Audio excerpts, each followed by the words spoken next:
할렐루야. 오늘도 선포되어지는 말씀을 통해 은혜 받는 시간 되기를 주님의 이름으로 소망합니다.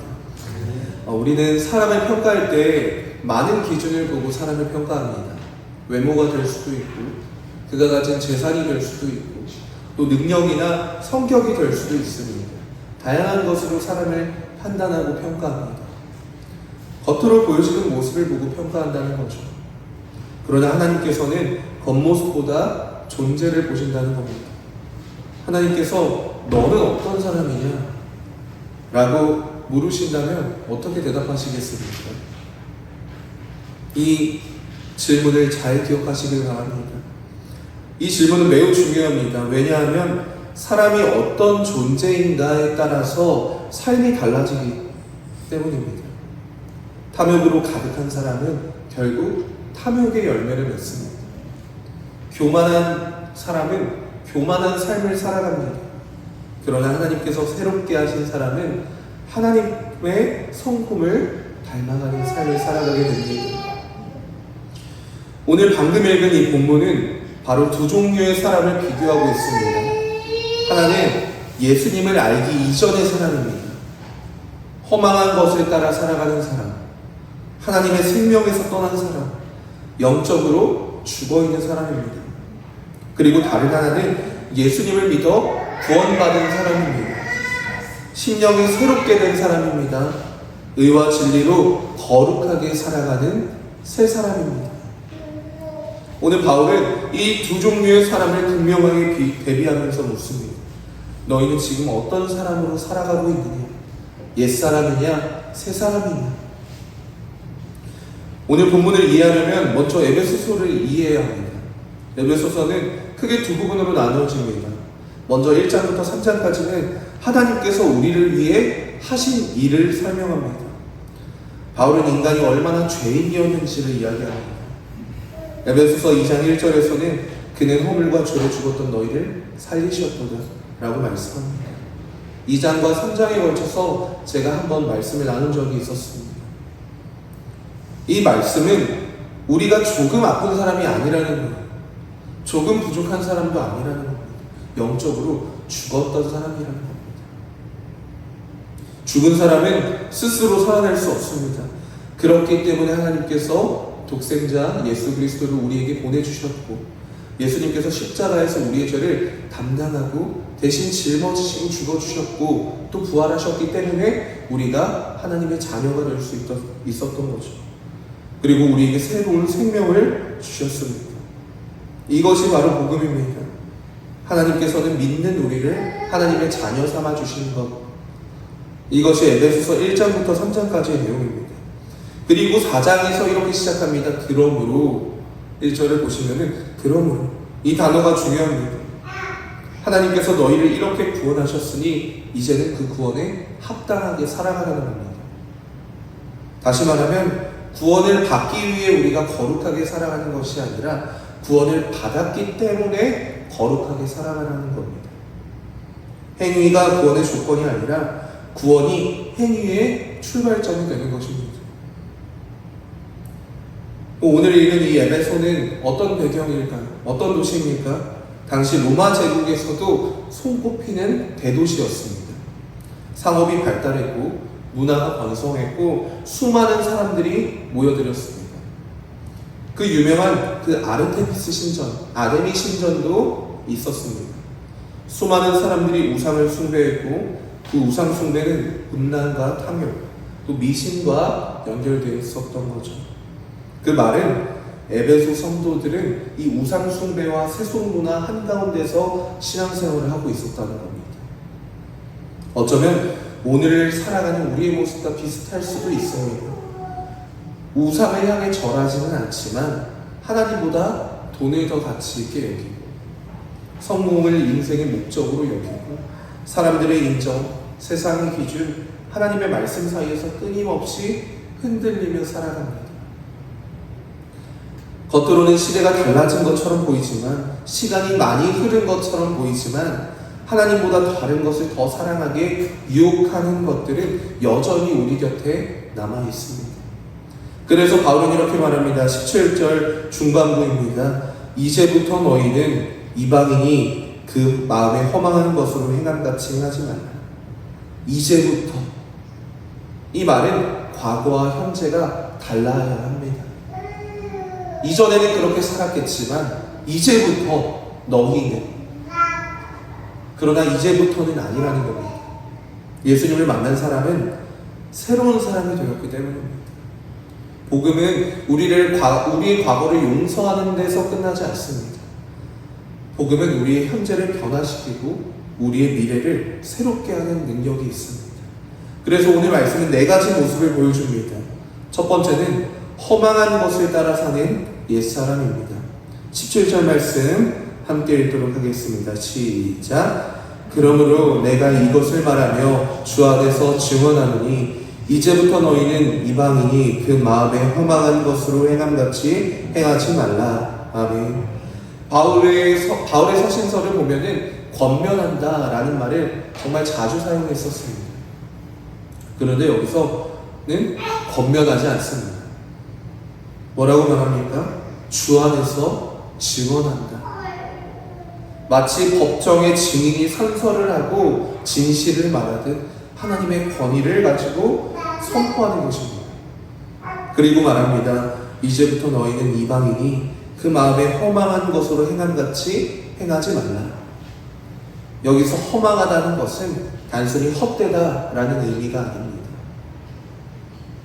하나님 없이 살아가는 모든 삶의 방식을 말하는 겁니다.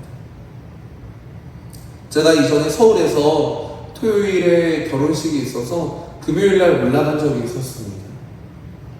이제 아내랑 같이 밥을 먹으려고 그 금요일 밤에 가게를 향했는데 얼마나 사람이 많은지 정말 발 디딜 틈이 없을 정도였습니다. 그리고 수많은 불빛과 화려한 조명들, 수많은 사람들. 저희가 정말 100m 그 골목에 100m 들어가고 더 이상 못 있겠다 하고 그냥 나와서 다른 곳에서 먹었습니다. 겉보기에는 남부러울 것이 없는 그런 화려함과 즐거움, 쾌락, 또 누군가는 성공일 수도 있습니다. 또 어떤 사람은 많은 소유가 될 수도 있습니다. 그러나 결국 하나님 없는 삶은 공허하게 되어 있습니다. 전도서에서 솔로몬은 세상의 모든 부귀영화를 다 누렸습니다. 왕으로서 못해본 것도 없었을 겁니다.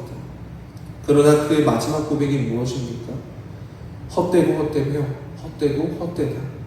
모든 것이 헛되도다 라는 그런 고백입니다. 사람은 하나님을 위해 창조된 존재입니다. 그래서 하나님을 떠난 마음은 아무리 다른 것으로 채우려고 해도 만족할 수가 없는 거예요. 그걸 알기 때문에 바울은 허망한 것으로 행하지 말라라고 말씀합니다. 우리가 살아가는 목적과 방향이 세상의 가치관에 따라서는 안 된다는 겁니다.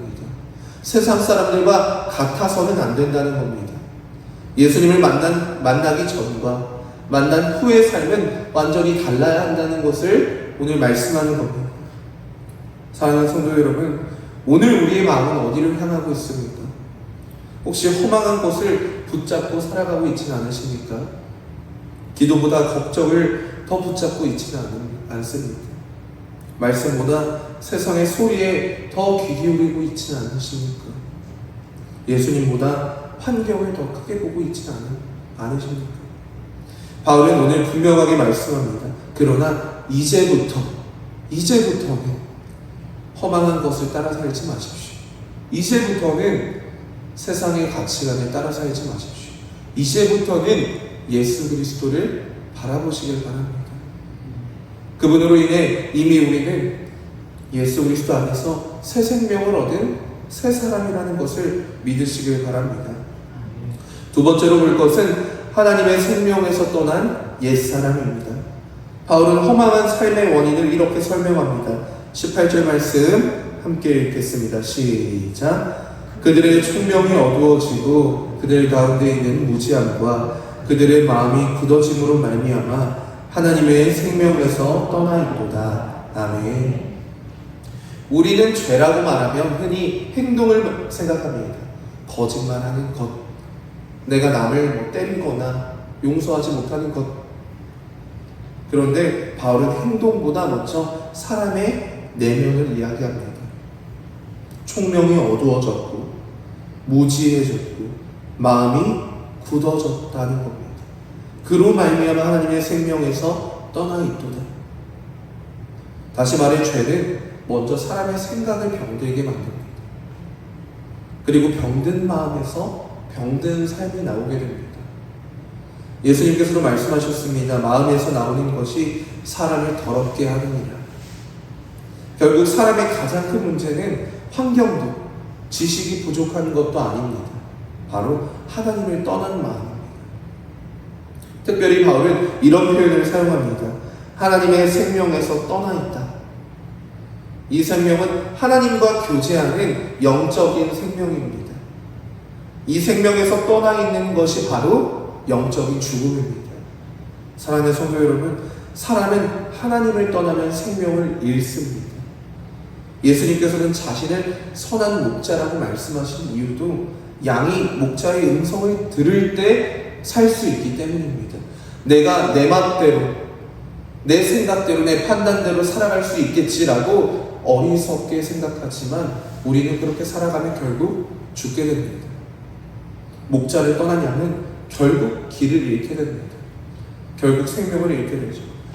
우리는 한때 하나님의 생명에서 떠나 있던 사람들이었습니다. 그러나 이제는 그리스도 안에서 새로운 생명을 얻은 사람들입니다. 그렇다면 새 생명을 얻은 사람은 여전히 옛사람처럼 살아가야 할까요? 이전과는 다른 삶을 살아가야 되지 않겠습니까?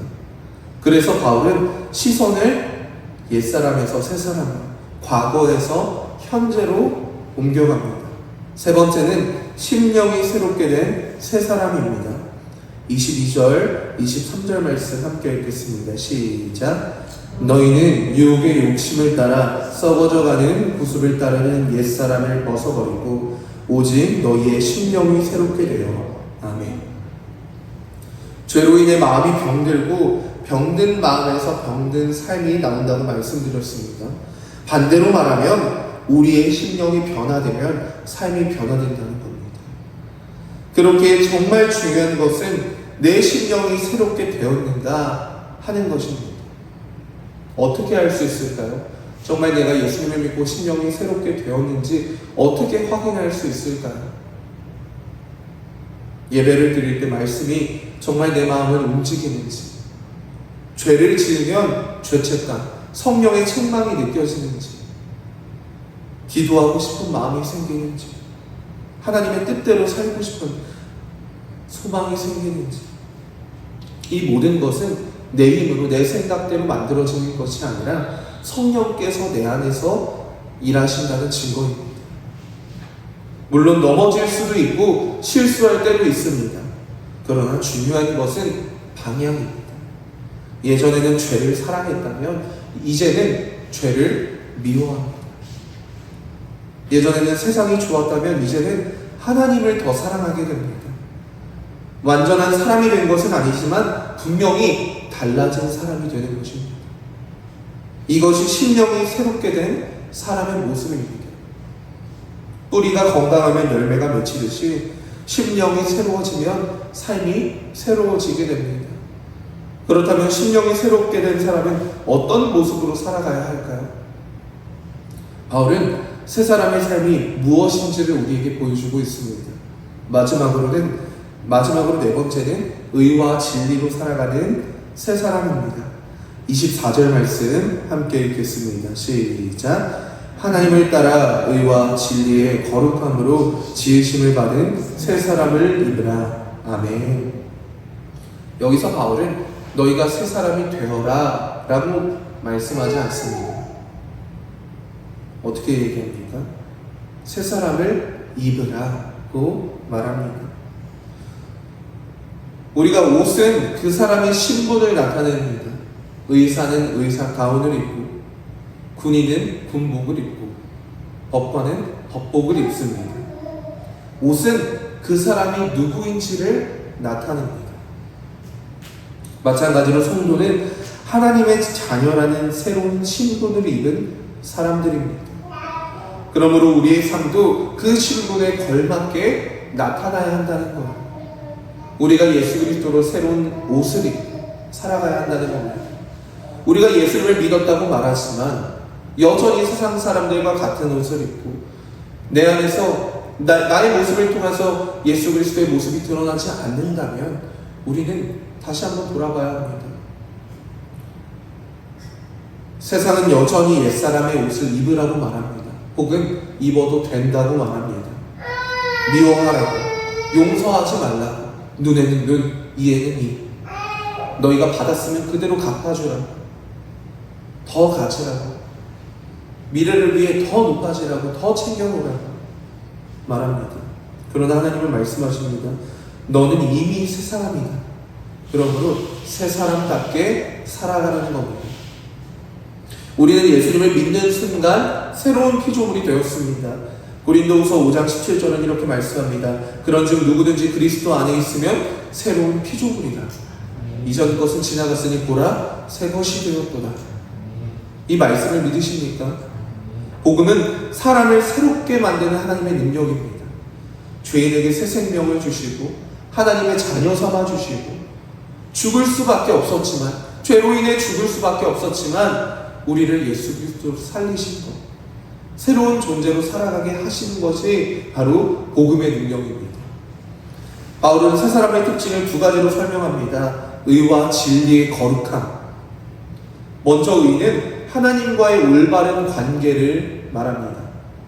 사람은 본래 하나님 앞에서 의로운 존재가 아니었습니다. 죄로 인해서 하나님과 원수되었고 스스로 의로워질 수 없는 존재였습니다.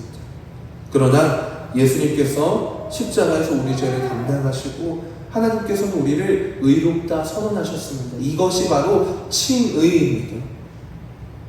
우리의 공로가 아니라 예수님의 의가 우리에게 전가된 것입니다. 그래서 우리는 더 이상 죄인의 신분이 아니라 하나님의 자녀의 신분으로 살아가게 된 것입니다. 또한 바울은 진리의 거룩함을 말합니다. 거룩은 세상과 격리된 것이 아닙니다. 우리가 흔히 거룩하다 얘기하면 교회에서만 살아가는 것이 거룩한 것이 아닙니다. 우리는 이 땅을 살아가는 사람이기 때문에 세상 가운데 살아가야 합니다. 세상과 격리되는 삶이 아니라 세상과 구별되어 살아가는 삶입니다. 가정에서도 직장에서도 교회에서도 언제나 예수님을 닮아가는 삶입니다. 거룩은 특별히 어떤 신앙이 대단한 사람만의 모습이 아니라 모든 성도의 삶의 방향이어야 합니다. 사랑하는 성도 여러분, 제가 서두에 나는 어떤 사람인가 라는 질문을 드렸습니다. 하나님께서 나에게 너는 어떤 사람이냐 라고 물으시면 어떻게 대답하시겠습니까? 라고 제가 여쭤봤습니다. 정말 중요한 것은 내가 어떤 존재인가를 바로 아는 겁니다. 혹시 아직도 옛사람의 옷을 입고 살아가고 있지는 않으십니까? 허망한 것을 붙잡고 살아가고 있지는 않은지. 그러나 오늘 바울의 말씀처럼 이제는 옛사람을 벗어버리고 이제부터는 하나님께서 우리에게 입혀주신 새 사람으로 살아가는 삶이 되기를 바랍니다. 우리는 더 이상 옛사람이 아닙니다.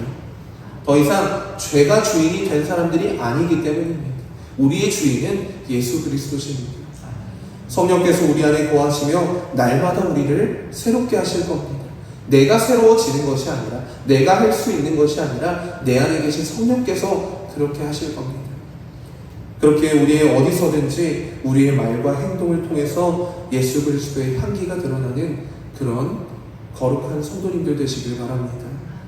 날마다 심령이 새로워지고 날마다 예수님을 더욱더 닮아가며 주님과 동행하며 의와 진리와 거룩함으로 살아가는 새 사람으로 삶을 살아가는 저와 성도님들 되기를 주님의 이름으로 소망합니다. 기도하시겠습니다.